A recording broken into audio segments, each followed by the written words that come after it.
Hello Vilas, welcome to Revathi's Tamil kitchen. Revathi's Tamil கிச்சனில் இன்றைக்கி ரொம்ப டேஸ்டான சூப்பரான வெஜ் ஈரல் குழம்பு தான் பார்க்க போகிறோம். இது பார்த்திங்கன்னா நம்ம நான்வெஜ் ஈரல் எப்படி இருக்குமோ அதே டேஸ்ட்டில் ஹெல்த்தியான முறையில் செய்ய போகிறோம். வாங்க எப்படி செய்யுதுன்னு பார்க்கலாம். இது வரைக்கும் ரேவதிஸ் தமிழ் கிச்சன் சேனலில் சப்ஸ்கிரைப் பண்ணாதவங்க சப்ஸ்கிரைப் பண்ணிக்கோங்க. மறக்காமல் பக்கத்தில் இருக்க பெல் பட்டனை கிளிக் பண்ணிக்கோங்க. வெஜ் ஈரல் குழம்பு செய்ய நான் பச்சைப்பயிறு 1 கப் எடுத்து ஒரு 4 மணி நேரம் தண்ணியில் போட்டு ஊற வச்சு வாஷ் பண்ணி வச்சுருக்கேன். ஓவர் நைட் போட்டாலும் பரவாயில்ல. அது கூட 4-5 பல்லு பூண்டு, ஒரு துண்டு இஞ்சி சேர்த்துக்கோங்க. உப்பு இந்த பச்சைப்பயிருக்கு தேவையான அளவு சேர்த்துக்கோங்க. இப்போ இதெல்லாம் மிக்ஸி ஜாரில் சேர்த்து இட்லி மாவு பதத்துக்கு அரைச்சி எடுத்துடலாம். பச்சைப்பயிறு இட்லி மாவு பதத்துக்கு அரைச்சி எடுத்துட்டேன். ரொம்ப நைஸாக அரைக்க வேணாம், ரொம்ப குறகுறப்பாகவும் அரைக்க வேணாம். இந்த பதத்துக்கு அரைச்சி எடுத்துக்கோங்க.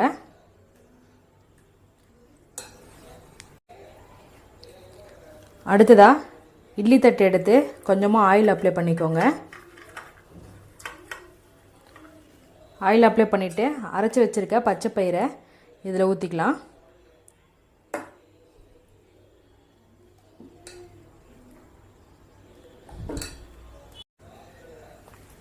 பச்சைப்பயிரை இட்லி தட்டில் ஊற்றிட்டேன். இப்போ நார்மலாக நம்ம இட்லி வேக வைக்கிற மாதிரி இட்லி பாத்திரத்தில் தண்ணி சேர்த்து 20 நிமிஷம் வேக வச்சு எடுத்துடலாம். பச்சைப்பயிரை 20 நிமிஷம் நல்லா வேக வச்சு எடுத்துட்டேன். இப்போ இது ஆறுன பிறகு எடுத்து சின்ன சின்ன பீஸாக கட் பண்ணிடலாம். இப்போ ஈரல் கிரேவி செய்ய வாணலில் 2 ஸ்பூன் எண்ணெய் காய வச்சுக்கோங்க. கடுகு 1/2 ஸ்பூன் சேர்த்துக்கோங்க. அடுத்ததாக ஒரு கொத்து கருவேப்பிலை, 2 பெரிய வெங்காயம் சின்ன சின்ன பீஸாக கட் பண்ணி வச்சுருக்கேன், அதை சேர்க்குறேன். வெங்காயம் நல்லா வதங்கட்டும். வெங்காயம் வதங்கின பிறகு இஞ்சி பூண்டு விழுது 1 டீஸ்பூன் சேர்க்குறேன். இதோட பச்சை வாசனை போகட்டும்.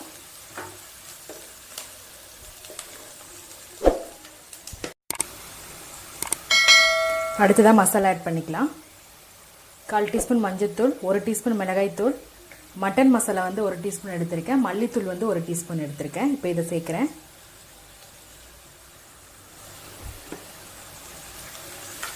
ஒரு நிமிஷம் நல்லா வதக்கி விடுங்க. இந்த மசாலாவோட பச்சை வாசனை போகட்டும். அடுத்ததாக 1 தக்காளி பழம் கட் பண்ணி வச்சுருக்கேன். 2 தக்காளி பழம் பேஸ்ட் பண்ணி வச்சுருக்கேன். இப்போ ஃபஸ்ட்டு 1 தக்காளி பழம் போட்டு இந்த பழம் நல்லா வதங்கட்டும். மசிஞ்ச பிறகு நம்ம அரைச்சி வச்சுருக்க தக்காளி சேர்த்துக்கலாம்.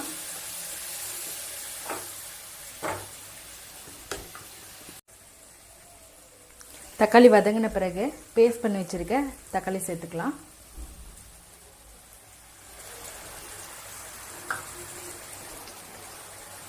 இப்போ இந்த தக்காளி நல்லா கொதி இந்த பச்சை வாசனை போகட்டும்.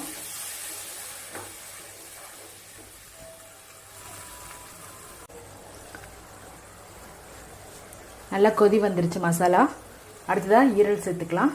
பாருங்கள், நார்மலாக இருக்க நான்வெஜ்ஜில் இருக்க ஈரல் மாதிரியே கட் பண்ணி வச்சுருக்கேன். பார்க்கும்போதே சேம் ஈரல் மாதிரியே தான் இருக்கும், டேஸ்ட்டும் அதே போல் தான் இருக்கும்.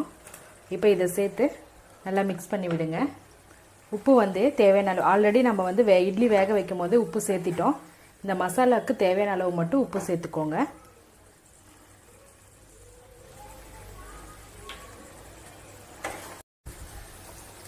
அடுத்ததாக தண்ணி சேர்த்துக்கலாம். நான் 1 கப் தண்ணி சேர்க்குறேன். தண்ணி சேர்த்து க்ளோஸ் பண்ணி வச்சு நல்லா வேக விட்டுருங்க. குழம்பு நல்லா கெட்டியாக வரும்.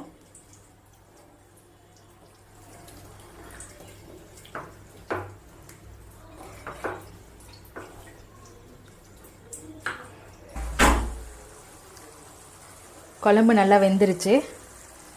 பார்க்கும்போதே ஈரல் குழம்பு மாதிரியே இருக்குது. டேஸ்ட்டும் கண்டிப்பாக அதே போல் தான் இருக்கும். லாஸ்ட்டாக மேலே கொஞ்சமாக மல்லி இலை போட்டுக்கலாம்.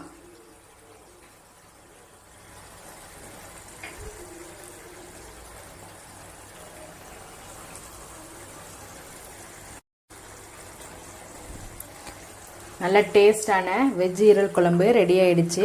இது இட்லி, தோசை, சப்பாத்தி எல்லாத்துக்கும் ரொம்ப நல்லாயிருக்கும். சாதத்துக்கு கூடயும் சாப்பிட்லாம். டேஸ்ட் வந்து நம்ம நான்வெஜ் ஈரல் எப்படி சாப்பிட்றோமோ அதே போல் தான் இருக்கும். நீங்களும் உங்கள் வீட்டில் இதே போல் செஞ்சு பாருங்கள். எங்கள் சேனலை சப்ஸ்கிரைப் பண்ணுங்கள்.